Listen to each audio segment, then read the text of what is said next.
Have you all been watching these veterans that stormed Normandy 80 years ago? They're being interviewed all over the net and postings everywhere. Are you paying attention to what these men are saying?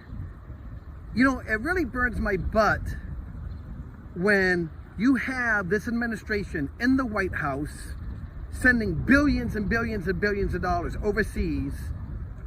But what about these men? Their medical care is only partly taken care of as far as I know. Why isn't it 100%? Why are not these guys not millionaires? Why is money not given to them? They're the ones who paved the streets for America to be what it is. But when I say what it is, that does not mean the last 4 years of what this administration has turned it into. I'm talking about freedom. All of these sports players, basketball, football, whoever it is that sit on their knees, and that's allowed, who disrespect the flag, and that's allowed. How can this be?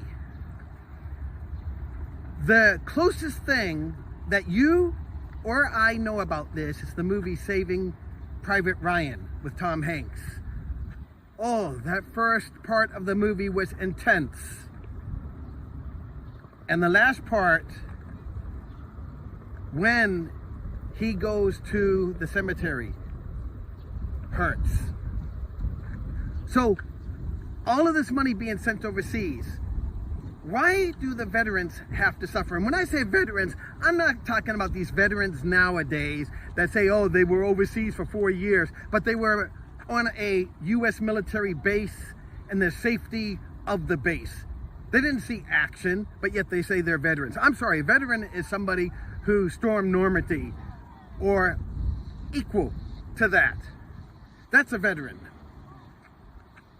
But yet, this administration wants to send billions of dollars over for other countries so that basically not only does it go to that government, but also gets channeled back into their own pockets. I just watched one guy who talked about how the government is controlling the people now, and that's not the way or what him and his buddies all fought for. Why is it that the American people have allowed this government to control them? Why aren't the people controlling the government like it's supposed to be? That's the way it was originally set up. But what really burns me when I watch these guys is that the money nowadays is not being given to them for housing, for medical, or anything. Instead, it's being sent overseas.